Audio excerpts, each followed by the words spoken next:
है कि अब जिस तरह ये आसान कर्ज़ों की स्कीम है, तो हमारा जो एक अमूमी रवैया है वो अक्सर ये है कि हमारा स्किल्स पे इतना जोर नहीं जाता, और हमारी कोशिश यही होती है कि बच्चों को डिग्री दिला दे, लेकिन स्किल्स पे हम इतना गौर नहीं करते। और जब ये कर्ज़ों वाली स्कीम की बात होती है तो अक्सर ख़ानदान सोचते हैं कि कर्ज़ा ले लें, कोई छोटी मोटी दुकान डाल दें, स्टोर डाल दें, ज़्यादा से ज़्यादा यहाँ तक कि इनकी सोच महदूद रहती है।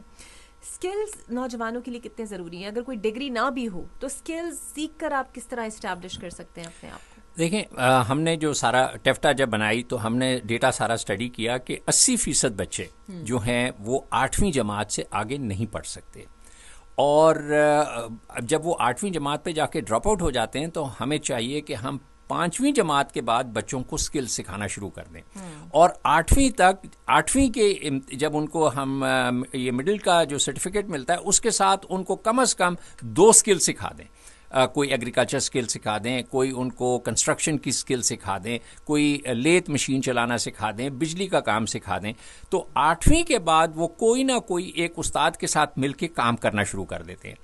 अब जब उन्होंने 2-3 साल एक उस्ताद के साथ काम कर लिया, अब उनमें से जो एंटरप्रेन्योर माइंड के होते हैं उन बच्चों को अगर आप 1 लाख, 5 लाख, 10 लाख रुपए की छोटी फाइनेंसिंग स्कीम देंगे तो वो अपनी छोटी सी वर्कशॉप खोलेंगे और वहां से फिर वो ग्रो करना शुरू करेंगे। अच्छा, ये तो हो गई मेंटेनेंस सर्विसेज के ऊपर। अगर आपने मैन्युफैक्चरिंग में आना है, मैन्युफैक्चरिंग ज़रा मुश्किल काम होता है, लेकिन जिस बच्चे को लेथ मशीन पे काम करने का शौक है, जिसको डाइज एंड मोल्ड के ऊपर काम करने का शौक है, वो भी एक मैन्युफैक्चरिंग के छोटे सेटअप के साथ जुड़ के वो डाइज बनाना सीख सकता है, प्रोडक्शन करना सीख सकता है, और 2-3 साल काम किसी की सुपरविजन में करें, उसके बाद फिर आप अपना काम शुरू करें।